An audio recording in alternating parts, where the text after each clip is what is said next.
con sentido común, el programa de Marcelo Fernández. Estamos en CNN Radio para Rosario y para la ciudad de Santa Fe. El medioevo es un periodo de la historia universal que abarca 10 siglos, desde el siglo V hasta el siglo XV. Pasó mucho tiempo de esto. Sin embargo, Fernando Iglesias, que es periodista, es escritor y diputado nacional, está presentando un libro que creo ya está en las librerías de Rosario, que habla del medioevo peronista. Yo pensé que el peronismo nos estaba, y el kirchnerismo en particular, nos estaba llevando al año 70, pero al año 1970. Da la impresión, por lo que presenta Fernando Iglesias en su libro, que nos está llevando un poquito más atrás. Vamos a conversar con él ahora sobre esta presentación. Fernando, ¿cómo le va? Buen día, mucho gusto. Marcelo Fernández es mi nombre. ¿Qué tal, Marcelo? ¿Cómo estás? ¿Bien? Bien, por suerte, bien, pero un poco preocupado porque da la impresión que el peronismo entonces nos está llevando más atrás, no a la década del 70, sino varios siglos más atrás, ¿es así? Bueno, yo creo que los esquemas de pensamiento de la sociedad y de poder político y económico del peronismo atrasan bastante, y me parece que muchos vienen directamente de la Edad Media. No lo digo yo, en el epígrafe del libro está reproducido un fragmento de una carta de Perón a John William Cook. John William Cook era su secretario personal en ese momento, y además el gran teórico del peronismo revolucionario, que tenía que ser marxista, quería convertir a Perón en una especie de Fidel Castro, una cosa muy delirante, pero que por lo menos miraba al futuro. Y Perón escribe con toda tranquilidad, le dice casi textualmente que la política del siglo XXI va a ser la política de las masas organizadas, como mostraban Mussolini, Hitler y la Revolución Rusa, y que lo que estaba sucediendo iba a suceder era el retorno de la Edad Media, de las corporaciones de la Edad Media, atravesando el oscuro periodo de las democracias liberales anglosajonas. Este casi textual está como epígrafe del libro, y bueno, ahí estamos, ¿no? Me parece que las cosas que están sucediendo son bastante medievales. No sé cuál es la opinión generalizada, pero a mí pensar que una peste la única solución que tiene es la cuarentena, y multiplicar una cuarentena que en el medioevo era de 40 días por 4, me parece bastante medieval, entre muchísimas otras cosas. Sí, claro, sí. Ahora, la era medieval tiene la característica de mostrarse como una era oscura. Este oscurantismo peronista, para llamarlo de alguna manera, siguiendo un poco con lo que plantea el libro, ha incorporado muchos jóvenes, Fernando, ha incorporado muchos jóvenes, algunos inexpertos que se están haciendo cargo de algunos niveles de gestión y no lo hacen nada bien. Son bastante malos en la gestión. Es una mezcla de ideología y mala gestión. ¿Cuánto tiempo más va a durar este medioevo peronista? Porque hay como una renovación, ¿no es cierto? El peronismo venía con una generación que parecía en un tiempo antes del kirchnerismo que se estaba como agotando, pero ahora el kirchnerismo ha incorporado muchos jóvenes. Bueno, sí, eso es lo más triste de todo, cómo han logrado captar a los jóvenes. Yo creo que depende sobre todo, hay dos grandes sectores que tienen escaso noción y principio de realidad, para decirlo por un término de Freud, y que viven más bien del principio del placer, que son los jóvenes y los artistas, que les gustan los grandes relatos, las epopeyas, y que les parece que la democracia real, la república, el esfuerzo, el tratar de mejorar paso a paso, que es la única manera que hay de mejorar, es demasiado aburrido. Entonces ahí el relato kirchnerista y la leyenda peronista, con sus grandes héroes, ¿no? Con el Santa Evita, el gran general, ¿no? Tienen el patriarca Néstor. Mira, bueno, todo eso tiene un impacto muy fuerte en el imaginario sobre todo de personas con escasos principios de la realidad. El problema justamente es exactamente ese, que viene una generación en donde hay un corte sesgado en el voto a favor de los jóvenes, a favor de ellos, Y eso es muy preocupante. ¿Y cuánto va a durar? Yo no lo sé, depende de nosotros, ¿no? Depende de cómo la sociedad argentina sea capaz de ponerle límites a este medioevo, por ejemplo, a esta concentración de poderes en el Ejecutivo con destrucción de la justicia y el relegamiento del Parlamento, una situación completamente marginal. Depende mucho de nosotros y creo que en algunos casos lo estamos haciendo bien, ¿no? Como el 17 de agosto el banderazo fue un mensaje muy fuerte. Bueno, pero déjeme, Fernando, que le haga sobre esto que usted nos dice dos apuntecitos, se desprenden dos preguntas, ¿no?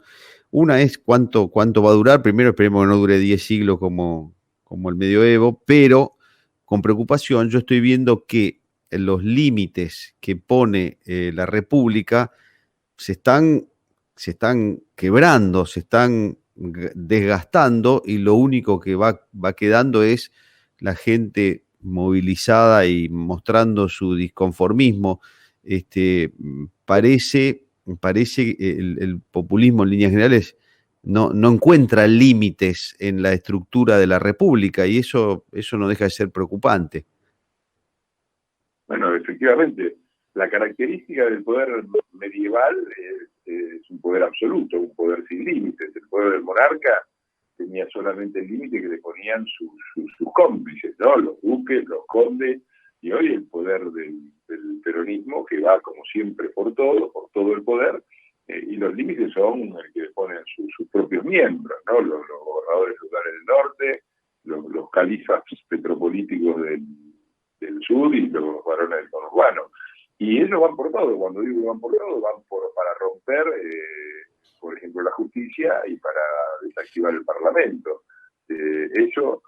Las repúblicas burguesas, las revoluciones burguesas, lo que inauguraron fue una era de poder limitado. El poder ya no estaba solamente en un solo poder, el ejecutivo, el rey, sino que se dividía en tres poderes: la justicia, el poder legislativo y el ejecutivo, y además aparecieron agencias de control del poder muy fuertes, como la prensa, el periodismo independiente, la justicia y las agencias de control, como en nuestro caso la AGN o la CIGEN.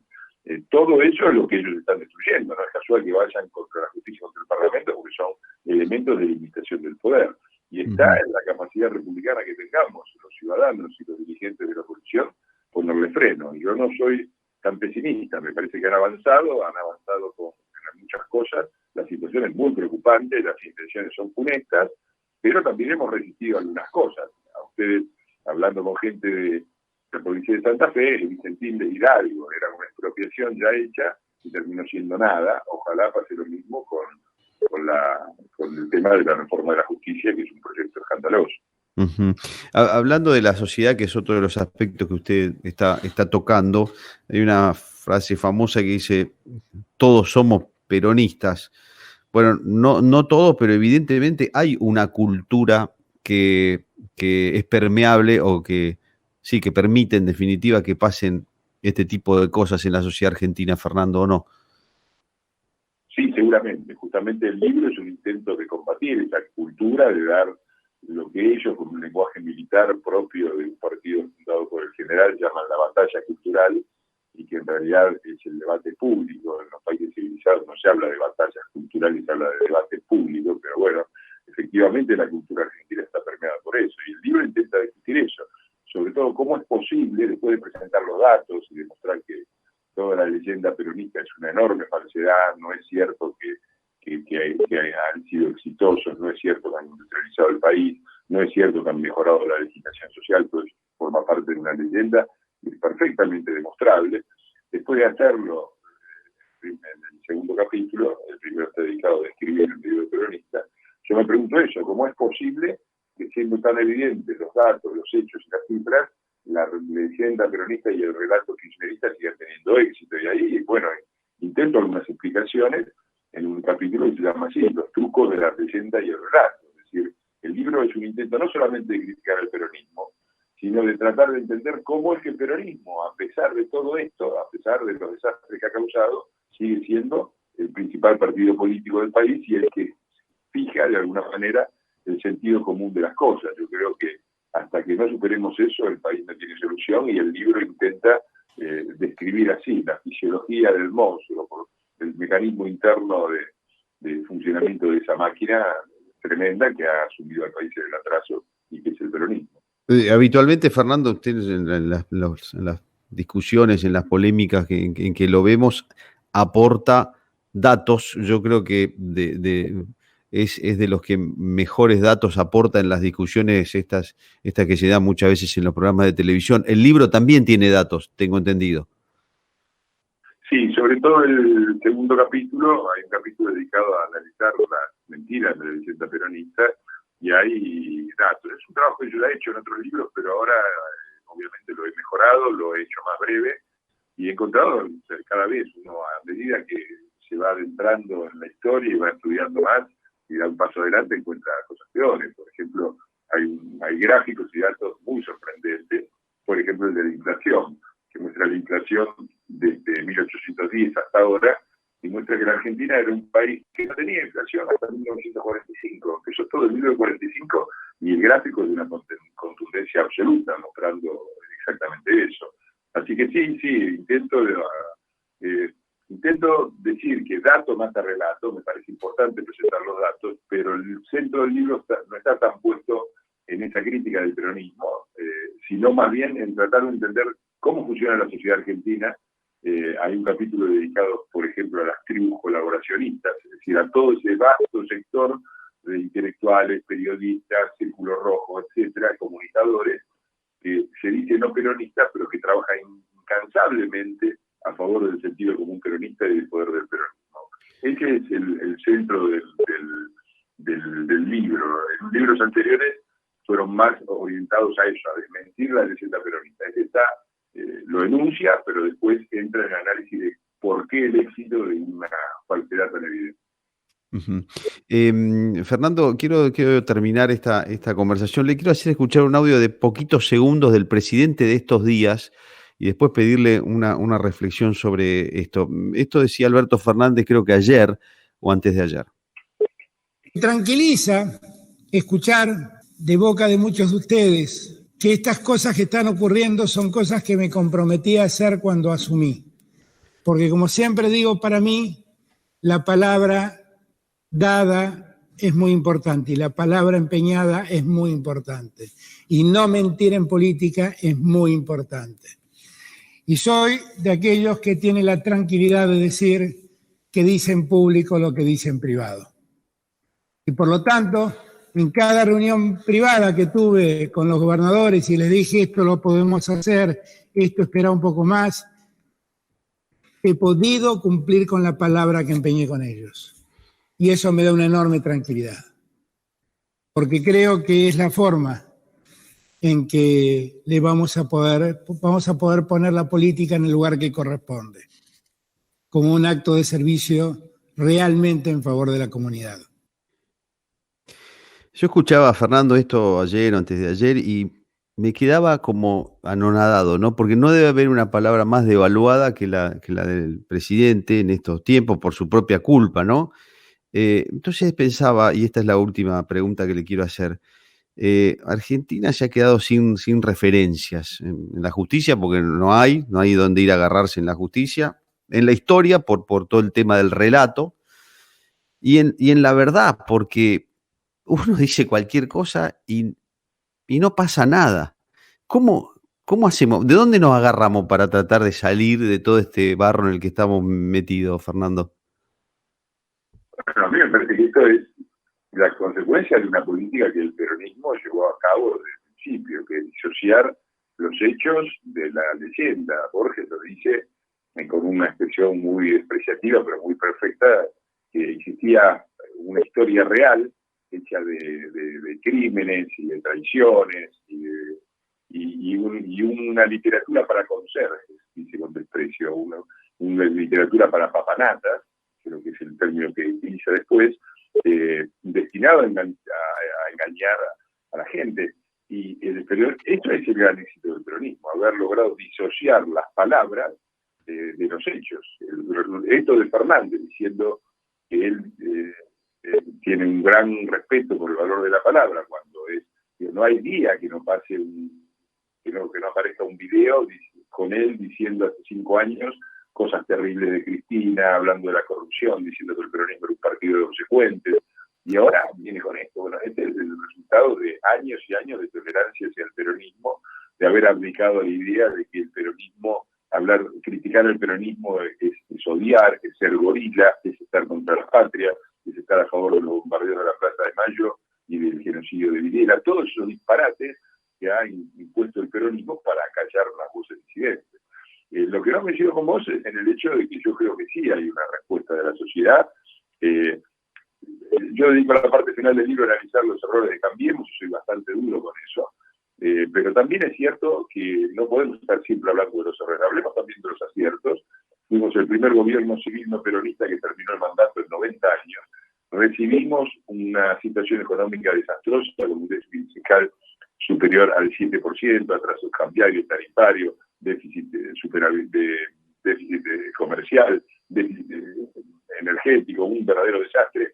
Y tuvimos un gobierno difícil desde lo económico, pero el país no explotó, no fue el Rodrigazo, no fue la hiperinflación, no fue el 2001, 2002.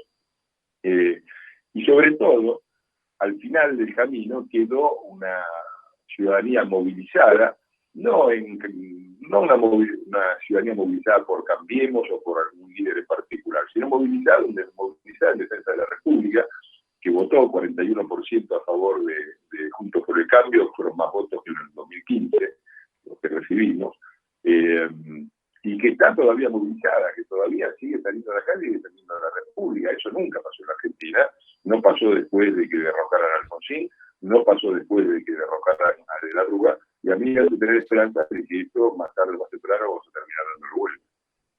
Sí, para dejar clara mi posición, yo creo que es lo único que va quedando como límite, es la movilización de la sociedad y lo compenetrada de una parte de la sociedad, lo compenetrada que está en defender a la República, porque digo, los límites de la República en el sentido formal están siendo avasallados a eso me refiero. Nos quedan girones de República que hay que defender con uñas y dientes, pero es cierto lo de la ciudadanía, también es cierto que ha habido dirigentes, creo ser un referencial, pero yo no he faltado a ningún banderazo ni a ninguna movilización de este tipo desde el año 2008, cuando desde la capital federal y de todo el punto del país nos marchamos en defensa del derecho del sector agropecuario a no ser avasallado. Hoy, de todas maneras, Fernando, para unida también. Sí, bueno, pero justamente para ser honesto intelectualmente, son referencias personales hoy por hoy, porque la oposición todavía no está con un liderazgo nítido y abroquelada o firme. Son son muy, muy claras quién aparece Burrich, aparece Iglesias, aparece Negri, aparecen 5, 10, pero hoy lucen como individuos prácticamente y habría que abroquelarse de una manera un poco más consolidada en mi punto, y se lo quería decir para ser honesto intelectualmente, Fernando. Sí, es que nosotros no somos peronistas, entonces no nos sale fácil eso de que haya un líder, nos pongamos todos atrás por conveniencia y marchemos en fila y seamos verticalistas. No somos eso, entonces eso comporta una potencialidad y una promesa de pluralismo y de democracia para el país que es importante y también comporta dificultades, ambiciones personales que también existen, y va a haber un periodo de definición largo sobre quién va a liderar esto, quién va a ser el candidato presidencial. Eso, como sucede en todos los países y formaciones políticas normales, cuando se pierde un gobierno y el primer año siguiente y ante la embestida de un poder absolutista como este, la oposición no es fácil. Pero también es cierto, admitiendo el problema, que estamos unidos, aún con nuestras diferencias, seguimos juntos. Eso tampoco pasó antes, ¿no? La oposición voló por los aires, cuando se perdió el gobierno con Alfonsín, cuando se perdió el gobierno con De la Rúa, cuando fueron derrocados, que es la forma correcta de decirlo, no quedó una oposición unida. Acá estamos unidos, tenemos nuestros problemas, nuestras diferencias, no hay un liderazgo claro y no lo va a haber por un tiempo, hay que acostumbrarse a eso, pero ahí estamos resistiendo y, por ejemplo, dando la batalla en contra de la reforma de la justicia, y la vamos a seguir dando. Con la ayuda de los ciudadanos quizás logremos detenerlos primero y hacerlos retroceder después. Muy bien, Fernando, le agradezco el tiempo, lo felicito por el libro que ya estará llegando, si no llegó en estos días, estará llegando pronto a las librerías de Rosario, El Medioevo Peronista. Le agradezco mucho de nuevo la conversación y el tiempo. Al contrario, muchísimas gracias por las preguntas de la editorial. Me dijeron justamente, sabiendo que iba a hablar con ustedes, que avise que sí, que están las librerías, por lo menos en las grandes, y a las chiquitas va a ir llegando de a poquito por los problemas de distribución que hay, pero que estamos. Y bueno, gracias por el interés, por las preguntas, y un gran saludo a todos los rosarinos. Muy, muy amable, gracias Fernando, adiós. Hasta luego.